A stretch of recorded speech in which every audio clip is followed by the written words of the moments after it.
कहां है? क्या है ये? आप आर्मी मैन हो? अभी आर्मी में हो? भैया फंस जाओगे, निकाल देंगे तुम्हें। क्या नाम है आपका? आ जाओ आ जाओ, मैं तो सबसे बात कर लेता हूं।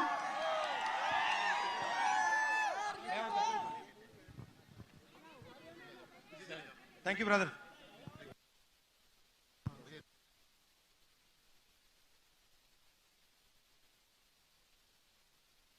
यादव जी,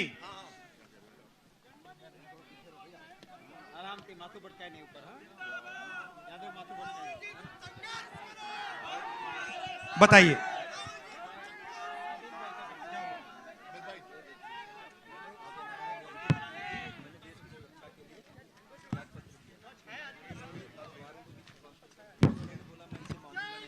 फिर उसके बाद उन्होंने क्या किया, ये खबर छपा और मुझे ये प्रशंसा पत्र मिला 22 जुलाई 2022 को।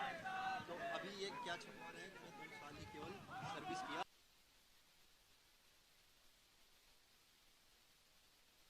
लेकिन यही से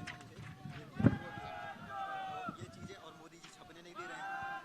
मेरी बात कोई सुन नहीं रहा। ठीक है, मैं सुनूंगा। ये चीजें मैं बताना चाहता हूँ देश को। मैं एक कटोरी लेकर भीख मांग रहा हूँ, मुसलमानों को भी न्याय मिलना चाहिए। ड्रामा वाला जो केस हुआ था, तो इन्होंने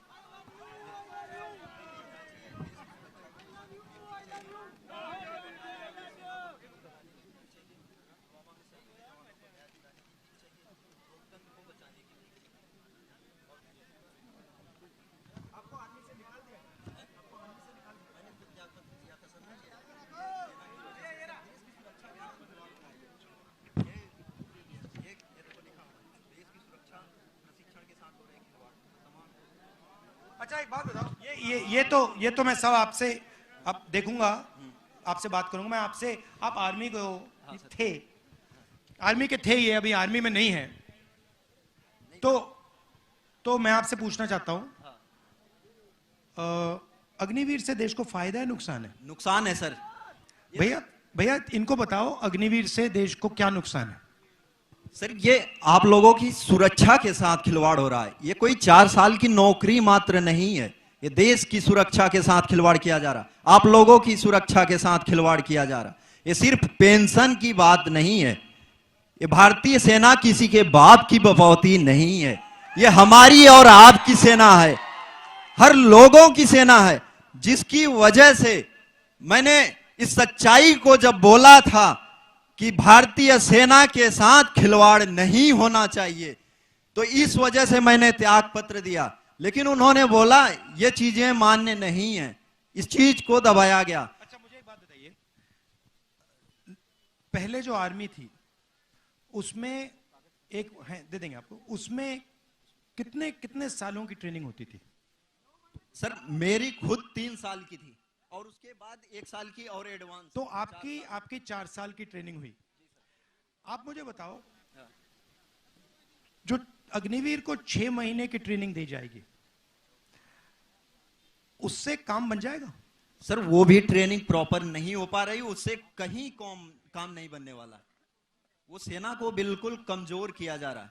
आने वाले समय में हम, जो स्वर्गीय नेताजी कहते थे मुलायम सिंह, कि हमें पाकिस्तान से डर नहीं है, हमें चीन से डर होनी चाहिए। चीन से मतलब मुकाबला करने के लिए अपने सैनिक को मजबूत बनाना चाहिए।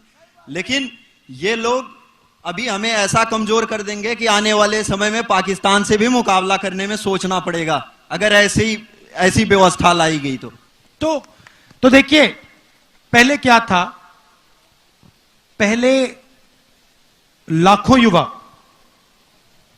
सुबह उठ के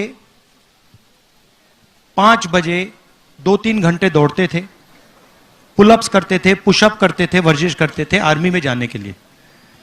उनके दिल में देशभक्ति थी, वो जाते थे। सेना बहुत सारे लोगों को नहीं लेती थी, चुनकर लोगों को लेती थी। मगर जब एक व्यक्ति सेना में जाता था तो उसको सेना 2-3 गारंटी देती थी। पहली गारंटी कि हम आपकी रक्षा करेंगे, कुछ भी हो जाए हिंदुस्तान की सरकार, हिंदुस्तान की सेना, हिंदुस्तान की जवान की रक्षा करेगी। दूसरा वायदा, आपकी सर्विस के बाद आपको गारंटी करके हम पेंशन देंगे। तीसरा वायदा, आपको कैंटीन की फैसिलिटी मिलेगी। और शायद सबसे जरूरी वायदा, अगर आप युद्ध में शहीद हुए तो आपको शहीद का दर्जा मिलेगा, आपको आपके परिवार को इज्जत और रिस्पेक्ट मिलेगी। वो जवान के लिए सबसे बड़ी चीज होती है। आप उसको कुछ मत दो, आप उसको पेंशन मत दो, कैंटीन मत दो, कुछ मत दो। हिंदुस्तान के सैनिक को आप सिर्फ शहीद का दर्जा दो, वो जिंदगी दे देगा। अब इन्होंने क्या किया, अग्निवीर लाए। चाइना के सैनिक 3, 4, 5 साल की ट्रेनिंग करेंगे, उनको पेंशन मिलेगी, उनको कैंटीन मिलेगी, उनको बाद में रोजगार मिलेगा। और हमारी साइड जो लड़ेगा उसको 6 महीने की ट्रेनिंग मिलेगी और उसको कहा जाएगा कि भैया देखो, आप अग्निवीर हो, आपके साथ ये लड़ रहा है, ये अग्निवीर नहीं है। अगर आप शहीद हो गए तो आपको ना पेंशन मिलेगी, ना शहीद का दर्जा मिलेगा। और आपके साथ ये जो लड़ रहा है, अगर ये शहीद हो गया तो इसको हम पेंशन देंगे, इसकी हम रक्षा करेंगे, इसको शहीद का दर्जा मिलेगा। मतलब इन्होंने हिंदुस्तान में पहली बार 2 तरीके के शहीद बना दिए। एक जिसको शहीद दर्जा मिलेगा और दूसरा जिसको रिस्पेक्ट, आदर, शहीद का दर्जा नहीं मिलेगा।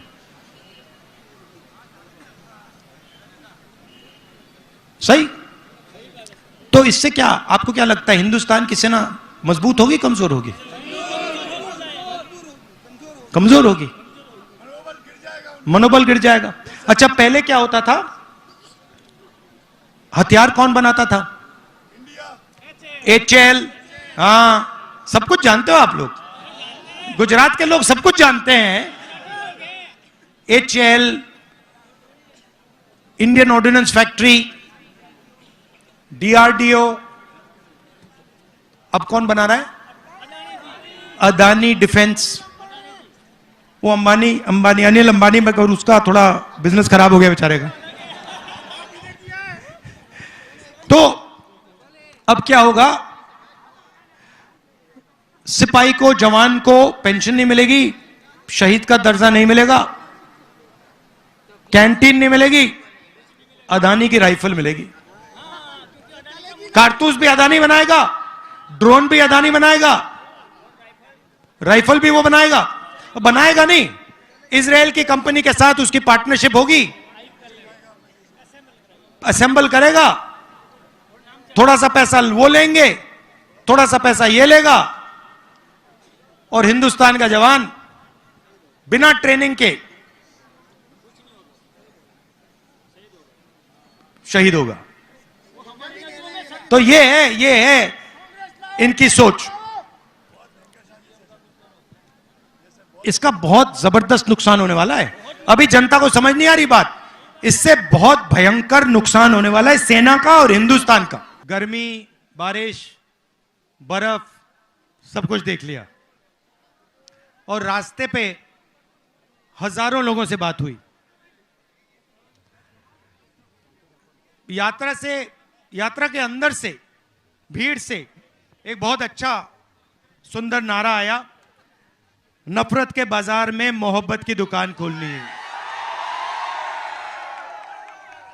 क्योंकि ये देश नफरत का नहीं है, हिंसा का नहीं है, मोहब्बत का देश है। मगर बीजेपी, आरएसएस के लोग जहां भी जाते हैं भाई को भाई से लड़ा देते हैं, नफरत फैला देते हैं। तो विचारधारा की लड़ाई है। पहली यात्रा में बहुत सारे लोग आए, पैदल चले, गुजरात के लोग हमसे कहते हैं, देखे आपने यात्रा की मगर गुजरात तो आए नहीं, केम छो तो नहीं बोला आपने।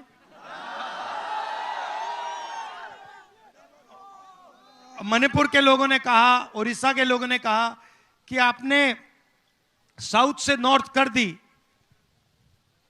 ईस्ट से वेस्ट करनी चाहिए। तो हमने बात मान ली। आज मैं आपके सामने यहां हाजिर हूं। अब यहां पे आदिवासी भाई हैं, गरीब लोग हैं, अलग अलग वर्ग के लोग हैं।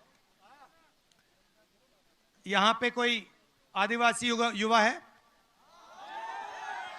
आप आ जाओ। आपका नाम क्या है? बताओ, आ जाओ, यहां बैठ जाओ। यहां ब्रदर, ब्रदर इधर आओ।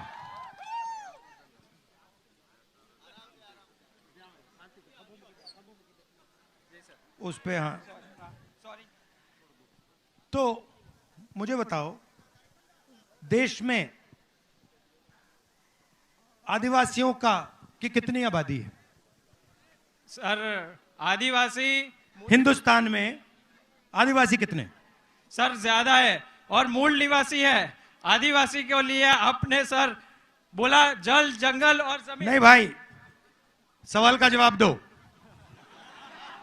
ये उल्टा सीधा नहीं, सवाल का जवाब दो। सवाल क्लियर है। हिंदुस्तान में आदिवासियों की कितनी आबादी? अगर नहीं जानते क्या तो नहीं जानता। नहीं सर, 30% तो है। 30% नहीं है। आदिवासी हिंदुस्तान में 8% है। ठीक है, ये आप नंबर याद रखो। तो 8% अगर आपकी आबादी है तो कम से कम कितनी हिस्सेदारी होनी चाहिए? 8% है तो हमारी सर संविधान के हिसाब से 8% तो बनती है। तो कम से कम, अगर आप कम से कम करें तो अगर आपकी आबादी 8% है तो आपकी भागीदारी भी 8% होनी चाहिए। सही गलत? ये एम्बुलेंस है क्या भैया? एम्बुलेंस है, इसको निकलवा दो।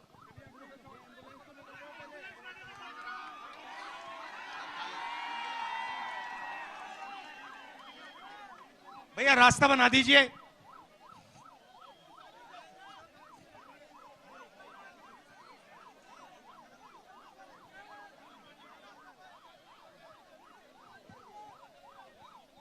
तो आपकी भागीदारी 8%। अच्छा, पिछड़े कितने हैं हिंदुस्तान में? पिछड़े लोग कितने हैं? 50%। दलित कितने? 15। माइनॉरिटी कितने? 15। गरीब जनरल कास्ट के कितने लोग? 5%। तो सब जोड़ो तो 90% हो जाता है। ठीक है, मगर अभी मैं आदिवासियों की बात करता हूं। हिंदुस्तान की सबसे बड़ी कंपनियों की लिस्ट निकालो। 200 सबसे बड़ी कंपनियां जो हिंदुस्तान के धन को कंट्रोल करती हैं। नाम आपने सुने होंगे। पहले नंबर पे कौन है? अदानी। दूसरे नंबर पे कौन है? आप जानते हो, नाम जानते हो, 200 हैं। उनकी मालिकों के लिस्ट में आदिवासियों के कितने नाम? एक नाम है, एक नाम नहीं है। मीडिया में, मीडिया की कंपनी में, मीडिया के बड़े बड़े जो रिपोर्टर हैं उनके लिस्ट में आदिवासी कितने? कभी देखा आपने टीवी पे? पिछड़े वर्ग का कोई देखा? आदिवासी का ही देखा? दलित देखा? तो 200 सबसे बड़ी कंपनियों में 90% का कोई आदमी नहीं। मीडिया में 90% का कोई आदमी नहीं। सही। प्राइवेट अस्पतालों में आप जाते हो, सर्जरी होती है, पैसा देते हो, लाखों रुपए देते हो जेब से, देते हो ना। प्राइवेट अस्पतालों के मालिकों में आदिवासी कितने? कोई नहीं। पिछड़े कितने? दलित कितने? गरीब जनरल कास्ट के कितने? ठीक है, चलो कॉलेज यूनिवर्सिटी की बात करते हैं। प्राइवेट कॉलेजेस जो है, बड़े बड़े यूनिवर्सिटियां हैं, इनके मालिकों में आदिवासी कितने? दलित कितने? पिछड़े कितने? तो आप हो कहां? आप हो 8%, पिछड़े 50%, दलित 15%, माइनॉरिटी 15%, 90% है आपकी आबादी। आप हो कहां? भागीदारी कहां है आपकी? ना आप कॉर्पोरेट्स में हो, ना आप मीडिया में हो, ना आप प्राइवेट अस्पतालों को चलाते हो, ना आप प्राइवेट कॉलेज यूनिवर्सिटी को चलाते हो। तो ठीक है, फिर आप कहोगे नहीं भैया हमारे लोग तो ब्यूरोक्रेसी में हैं, ब्यूरोक्रेसी में है हमारे लोग। दिल्ली की सरकार को, हिंदुस्तान की सरकार को 90 लोग चलाते हैं, आईएएस अफसर हैं। उनकी लिस्ट मैंने निकाली जो हिंदुस्तान के बजट को बांटते हैं। मतलब ये सड़क का पैसा जो आता है ना, वो लोग निर्णय लेते हैं। नेशनल हाईवे बनती है, वहां पे वो लोग निर्णय लेते हैं कि भैया इतना पैसा हम गुजरात की नेशनल हाईवे में डालेंगे, सेना में इतना जाएगा, स्वास्थ्य में इतना जाएगा। ये 90 लोग डिसीजन लेते हैं। नरेंद्र मोदी नहीं लेता, ये 90 लोग लेते हैं। इनमें से आदिवासी कितने? एक है। मैंने चेक किया, एक बंदा है, उसको कोने में बैठा रखा है।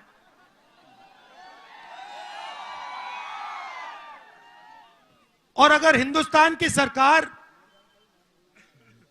100 रुपए खर्च करती है बजट में, तो आदिवासी वर्ग का अफसर कितने रुपए का भागीदार है? बताओ कितने का? कितना? 3%? 1% नहीं, 8 नहीं। 100 रुपए अगर खर्च होते हैं तो आदिवासी ऑफिसर 10 पैसे खर्च करता है। 100 में से 10 पैसे आपके, और आपकी आबादी 8%। और जब भैया अदानी को जमीन मिलती है तो किसकी मिलती है? तो फिर आपका नंबर पड़ता है। जब जमीन लेने की बात होती है तो आपको सबसे सामने लाइन में खड़ा कर देते हैं, और जब भागीदारी देने का टाइम आता है तो सबसे पीछे खड़े कर देते हैं। इधर केवड़िया में भी ले लिया है सर। कांग्रेस पार्टी ने जमीन अधिग्रहण कानून दिया था, 4 गुना मार्केट रेट से ज्यादा पैसा मिलना चाहिए। कितना कॉम्पेंसेशन मिला वहां? सर यहाँ पे पहले तो उनको जमीन ले ली, अभी रोजगार के लिए लारी गल्ले भी नहीं दे रहे, और जो कंपनसेशन देते हैं वो कहीं ज्यादा देते हैं, और यहाँ पे तो आदिवासियों को अपने जीवन निर्वाह चलाने के लायक भी नहीं छोड़ते। हाँ, तो आपका जल, आपका जंगल, आपकी जमीन उठा के ले जाते हैं, आपसे कहते हैं भैया विकास होगा, और फिर जब आप देखते हो आपको कहीं भी देश में भागीदारी नहीं मिलती। यह विकास, आपको यह सवाल पूछना चाहिए, विकास किसके लिए हो रहा है? यह 90% के लिए हो रहा है, या ये 2-3% अरबपतियों के लिए हो रहा है? अदानी अंबानी का हो रहा है। अच्छा, नई बात निकाली इन्होंने। आपको क्या कहा जाता है? आपके समाज को क्या कहा जाता है? आप कौन हो? आदिवासी, राइट? आदिवासी शब्द का क्या मतलब? हाँ, क्या मतलब है इसका आदिवासी का? आदिवासी यहाँ देश के मूल मालिक है, और जल जंगल जमीन पे सबसे पहला अधिकार है। और कांग्रेस और राहुल जी ये हर जगह, छत्तीसगढ़, झारखंड, और जहां पे भी हम कांग्रेस गई है और ये एक ही बात चलाई है। तो आदिवासी का मतलब हिंदुस्तान की जमीन के पहले मालिक, मतलब जब यहां कोई नहीं था, जंगल था, तब भी आदिवासी यहां हिंदुस्तान के मालिक थे, बराबर थे। अब इस शब्द का मतलब क्या है कि अगर आदिवासी हिंदुस्तान के मालिक सबसे पहले मालिक थे, तो हिंदुस्तान में आदिवासियों को भागीदारी मिलनी चाहिए, उनकी जमीन, उनका जल, उनका जंगल उनको मिलना चाहिए। इसका यह मतलब, शब्द का यह मतलब है। जब मैं आपको आदिवासी कहता हूं, मैं आपसे कह रहा हूं कि भैया ये जो देश है इसकी जमीन पहले आपकी हुआ करती थी और इस जमीन का, जल का, जंगल का अधिकार आपका है। इस शब्द का यह मतलब है। वनवासी का क्या मतलब है? वनवासी मतलब जो जंगल में रहते हैं। जो जंगल में रहते हैं उनके कोई हक होते हैं? जो वनवासी हैं, बीजेपी आपको वनवासी कहती है, आपको आदिवासी नहीं कहती है। सही? उनके भाषण देखो, वो सब टाइम कहते हैं वनवासी। ये उन्होंने आपका नाम क्यों बदला? क्योंकि ये आपको अधिकार नहीं देना चाहते हैं और ये चाहते हैं कि आपको ये वनवासी कहें और आस्ते आस्ते आस्ते आस्ते हिंदुस्तान में वन खत्म हो जाए। और फिर जब वन खत्म हो जाएगा आपसे कहेंगे भैया आप वनवासी हो, मगर जंगल तो है ही नहीं। तो जंगल गया, पानी गया, जल गया, आप तो कहीं के नहीं रहे। तो यह फर्क है सोच में। अब आप मुझे कहोगे आगे का रास्ता क्या है? सबसे पहले मैं आपको याद दिलाना चाहता हूं कि चाहे वो पैसा कानून हो, चाहे वो जमीन अधिग्रहण बिल हो, चाहे वो ट्राइबल एक्ट हो, ये तीनों ऐतिहासिक काम कांग्रेस पार्टी ने आपके साथ मिलकर आपके लिए किए थे। और मैं आपको यहां आश्वासन देना चाहता हूं, सबसे पहला, कि आप आदिवासी हो, आप वनवासी नहीं हो, और आपका जो हक है जल का, जमीन का, जंगल का, वो आपका है और कांग्रेस पार्टी वो आपको दिलवाएगी।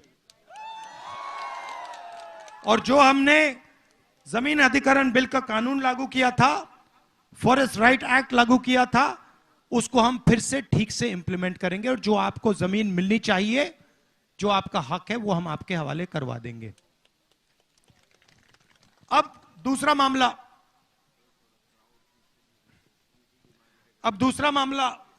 इस साइड। भैया बैठ जाइए, नीचे नीचे बैठ जाइए। दूसरा मामला भागीदारी का। सबसे पहला कदम, नहीं बैठो रहो, सबसे पहला कदम, बैठो पूरा। सबसे पहला कदम, ये 90% हैं कौन जिनको देश में भागीदारी नहीं दी जा रही है? ये हैं कितने और ये हैं कौन? आपको कभी चोट लगी है? हाथ में, पैर में कभी चोट लगी? लगी थी सर। लगी है। अस्पताल गया हूं। डॉक्टर ने आपसे कहा कि भैया चोट लगी तो एक्सरे करते हैं? जी। एक्सरे क्यों कराया जाता है? अंदर की जख्म जानने के लिए। तो ये तो सबको मालूम है कि हिंदुस्तान में गरीबों के दिल के अंदर जख्म है, राइट? सब जानते हैं कि अदानी का 16 लाख करोड़ रुपया, अदानी अंबानी जैसे लोगों का 16 लाख करोड़ रुपया कर्जा माफ हो जाता है, किसान का कर्जा माफ नहीं होता, आदिवासी का नहीं होता, सब जानते हैं। मगर डेटा का जमाना है, 21वीं सदी है, किसी को यह नहीं मालूम कि चोट कैसी लग रही है, कितनी लग रही है और किसको लग रही है। मैंने इनसे पूछा आदिवासी युवा है, इंटेलिजेंट लड़का है। मैंने इनसे पूछा भैया देश में आदिवासी कितने, जवाब नहीं दे पाए। सर और नहीं, आपकी गलती नहीं है, आपकी गलती नहीं, बताया नहीं जाता, वो आपको बताना नहीं चाहते कि आप कितने हो। पिछड़ों को, दलितों को, आदिवासियों को बताना नहीं चाहते, नहीं तो प्रॉब्लम हो जाएगा उनका। डरते हैं, किस चीज से डरते हैं? गिनती से डरते हैं, जाति जनगणना से डरते हैं। जाति जनगणना से क्या होगा? सबको पता लग जाएगा भैया आदिवासी कितने, दलित कितने, पिछड़े कितने, जनरल कास्ट के कितने। उसके बाद एक सेकंड भैया, जाति जनगणना के 2 कदम हैं। पहला कदम सब जातियों की गिनती, और दूसरा कदम इकोनॉमिक सर्वे, इकोनॉमिक और फाइनेंशियल सर्वे। मतलब ये आदिवासी वर्ग है, हिंदुस्तान की सब संस्थाओं में आदिवासियों की कितनी भागीदारी है। यहां पे ये जो सड़कें बन रही हैं, आप जानते हो कि गुजरात में 30 कॉन्ट्रैक्टर हैं। क्या कहते हैं उनको? ट्रिपल ए, क्या कहते हैं उनको? Double A class. उनके जेब में आपके जीएसटी का पैसा जाता है। यह सड़क किसने बनाई आप जानते हो? नहीं, आपके जीएसटी ने बनाई है। आपके जेब में से पैसा निकालकर 30 कॉन्ट्रैक्टर को दिया गया है। 30 कॉन्ट्रैक्टर में से आपको एक दलित, एक पिछड़ा, एक आदिवासी नहीं मिल सकता। लिस्ट निकाल के देख लो, नहीं मिलेगा। आपका पैसा है, आपके जेब से जा रहा है। ये आपने चश्मे पहने हुए, हीरो लग रहे हो बॉलीवुड के। ये आपने चश्मे कितने के खरीदे? 600 के ना? नाम क्या आपका? रोहित जी, आपने 600 रुपए के खरीदे ना? ये चश्मे दिखाना जरा मुझे।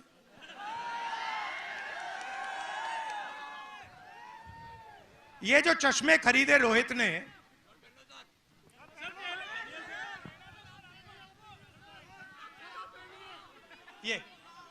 ये जो खरीदे, ये 600 रुपए के खरीदे। इसमें जीएसटी कितनी लगी आपकी? 28%। अच्छा, अगर यही चश्मा अदानी खरीदता तो उसके कितने लगते? 28। जितना आपने जीएसटी में पैसा दिया उतना अदानी देता है। आपकी आमदनी कितनी है? आपकी आमदनी 50,000 मंथली, उसकी कितनी है? गिनती के बाहर है। तो जिसकी आमदनी गिनती के बाहर है और आपकी 50,000 रुपए है, दोनों एक जैसा जीएसटी क्यों दे रहे? वाह, बात समझ आई? आपके जेब से चोरी हो रही है। किसके जेब से? 90% के जेब से, किसान के जेब से, मजदूर के जेब से, आदिवासी, दलित, पिछड़े, इन लोगों के जेब से। पैसा जाता कहां है? वही 5-10% के लोगों के जेब में। उसको विकास कहते हैं। बीजेपी उसको विकास कहती है। भैया तुम्हारी जेब से जीएसटी का पैसा निकालेंगे, अदानी के जेब में डालेंगे, इसको हम विकास कहते हैं। यह विकास नहीं है, इसको चोरी कहा जाता है। विकास का मतलब इन संस्थाओं में 90% की भागीदारी। तो जाति जनगणना और इकोनॉमिक सर्वे के बाद पता लग जाएगा, पूरे गुजरात को पता लग जाएगा कि सड़कों का जो पैसा जा रहा है उसमें 1 रुपया ना आदिवासी को जाता है, ना दलित को जाता है, ना पिछड़ों को जाता है, ना किसी को जाता है। आप फसल बीमा योजना देखो, मैंने आंकड़े निकाल रखे हैं। फसल बीमा योजना का 35,000 करोड़ रुपए साल का लगता है। 10,000 करोड़ रुपया स्टेट की सरकार देती है। सुनो सुनो, अभी उसकी भी बात करूंगा। फसल बीमा योजना का पैसा कहां जाता है जानते हो? 16 कंपनियों के पास। 16 कंपनियों की लिस्ट निकालो, उसमें आपको एक दलित नहीं मिलेगा, एक आदिवासी नहीं मिलेगा, एक पिछड़ा नहीं मिलेगा। आप पैसा भरते हो, उनके बैंक अकाउंट में जाता है, खेत में नुकसान होता है, आपसे कहते भैया आपको तो पैसा ही नहीं देंगे। बराबर है ना? तो जाति जनगणना से यह सब पता लग जाएगा कि हिंदुस्तान का धन कैसे बटा है, किसके हाथों में है, कहां जा रहा है, कितने पिछड़े वर्ग के लोग हैं, कितने दलित, कितने आदिवासी, ब्यूरोक्रेसी में कितने हैं, बड़ी बड़ी कंपनियों में कितने हैं, मीडिया में कितने हैं, सब पता लग जाएगा। और यह हिंदुस्तान के लिए क्रांतिकारी कदम होगा। देखिए 70 साल पहले आजादी मिली, सही? आजादी में निर्णय लिया गया कि सबकी अब एक साथ प्रगति होगी। अब मैं सिर्फ यह कह रहा हूं कि 70 साल हो गए, अब एक एक्सरे कर लेते हैं, पता लगा लेते हैं कि भैया भागीदारी आज तक किसकी है, धन किसके हाथों में है, आदिवासियों के हाथों में है, कितना है, बड़ी बड़ी संस्थाओं में कौन लोग बैठे हैं, आदिवासी बैठे हैं, दलित बैठे हैं, कौन बैठे? दूध का दूध, पानी का पानी हो जाएगा। आपको पता लग जाएगा कि हमारा यहां पे 24 घंटा बेवकूफ बनाया जा रहा है, डेटा मिल जाएगा। उसके बाद हिंदुस्तान की सच्ची राजनीति शुरू हो सकती है। यह हम करना चाहते हैं। पहला कदम हमने अपने मैनिफेस्टो में लिखा है, जाति जनगणना, और ये जो 50% का रिजर्वेशन है, ये जो लिमिट डाल रखी है, इस लिमिट को हम हटा देंगे। समझ में आई बात? इसमें आदिवासियों को, दलितों को, पिछड़ों को, छोटे पिछड़े वर्ग लोगों को सबको फायदा होगा। बीजेपी कहती है किसानों को हम एमएसपी नहीं दे सकते। एमएसपी मतलब मिनिमम सपोर्ट प्राइस, कम से कम दाम। मोदी जी की सरकार किसानों को हाईवे पे रोकती है, कील ठोक के, दीवार बनाकर। सही बात है? वो क्या चाहते हैं? सिर्फ एमएसपी चाहते हैं। उन्होंने कहा देखिए, आप सब लोगों को सही दाम दिलवाते हो, दुकान में कोई कुछ बेचता है उसको सही दाम मिलता है। चिप्स का पैकेट कितने का होता है? छोटा वाला, हाँ, 5 रुपए का, 10 रुपए का। उसमें कितने आलू होते हैं? 4 आलू कितने होते हैं उसमें? मैंने कल शक्ति सिंह जी से पूछा, चिप्स का पैकेट दिखा के पूछा, उसमें आधा आलू होता है। आधा आलू दुकान में 10 रुपए का बिकता है, मगर जब किसान बेचता है तो आधा आलू कितने का बिकता है? तो किसान बस ये कह रहा है कि भैया हमें भी आलू के चिप्स का थोड़ा सा धन, थोड़ा सा पैसा दे दो। आप पूरा का पूरा फायदा दूसरे लोगों को दे रहे हो। आलू के चिप्स का पैकेट 10 रुपए का होता है, आलू हमने उगाया है, हमें 10 रुपए के 5 रुपए मत दीजिए, 2 रुपए तो दे दीजिए, 3 रुपए तो दे दीजिए, ये कह रहा है वो। और मोदी जी कहते नहीं, 10 रुपए के पैकेट में तुम्हें पैसे मिलेंगे, 1-2 पैसा देंगे फेंक के तुम्हें। तो किसान गुस्से में है। मोदी जी कहते नहीं देंगे। हम मैनिफेस्टो में लिख दिया कि लीगल एमएसपी हिंदुस्तान के सब किसानों को कांग्रेस पार्टी दे देगी।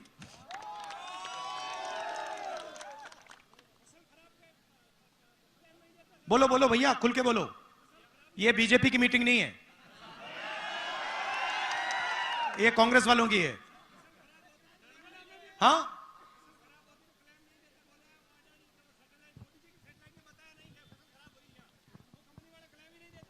तो वही तो है ना। मगर जो फसल बीमा योजना है उसका जो पैसा सरकार देती है वो आपके जेब में से निकलता है। अच्छा आप बताओ। हाँ,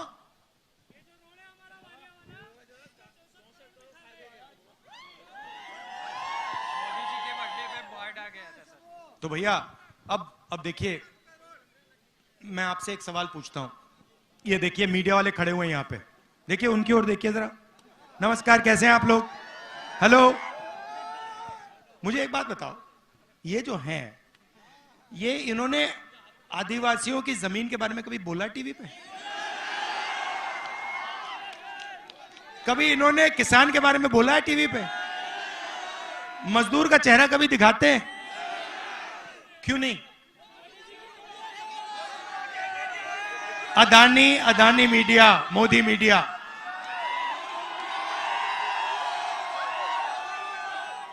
ये आपका ध्यान इधर उधर करते हैं। जब आपको देखो, आपने जेब कतरों को तो देखा होगा। जेब कतरा सबसे पहले क्या करता है? पहले ध्यान इधर करता है।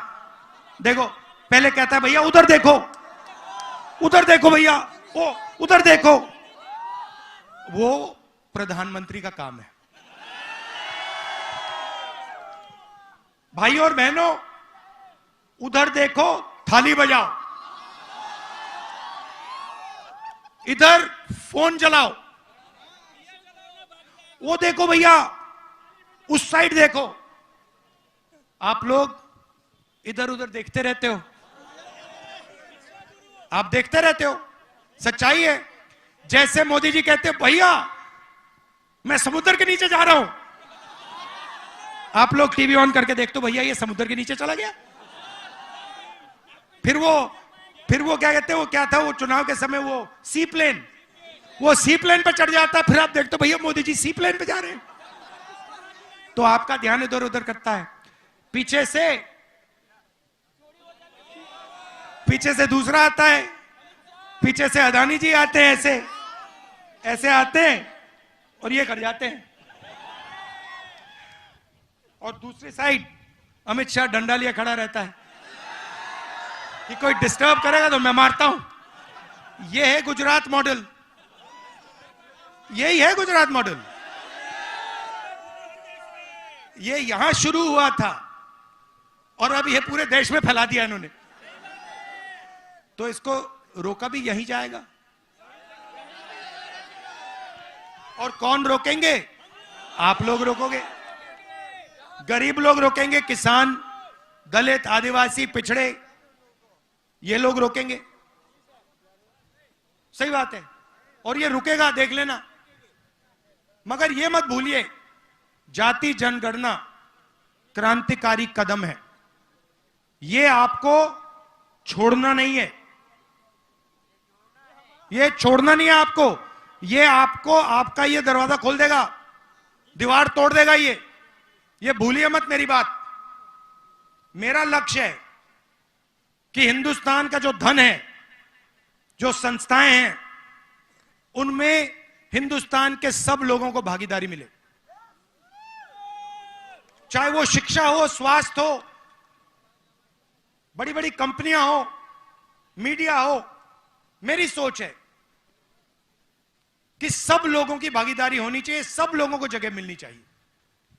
और पहला कदम, क्रांतिकारी कदम जाति जनगणना है, फाइनेंशियल सर्वे है, इकोनॉमिक सर्वे है। भूलना नहीं है। एक बात अगर आप इस भाषण से अपने दिमाग में रखो तो यह है, जाति जनगणना को छोड़ना नहीं है। ठीक है। अब आखिरी बात बोलना चाहता हूं। कहां है? अच्छा, यहां पे ऐसे युवा हैं जो पहले आर्मी में जाना चाहते थे। कोई है यहां पे? ये देखो हाथ उठ गए। कहां है? क्या है ये? आप आर्मी मैन हो? अभी आर्मी में हो? भैया फंस जाओगे, निकाल देंगे तुम्हें। क्या नाम है आपका? आ जाओ आ जाओ, मैं तो सबसे बात कर लेता हूं।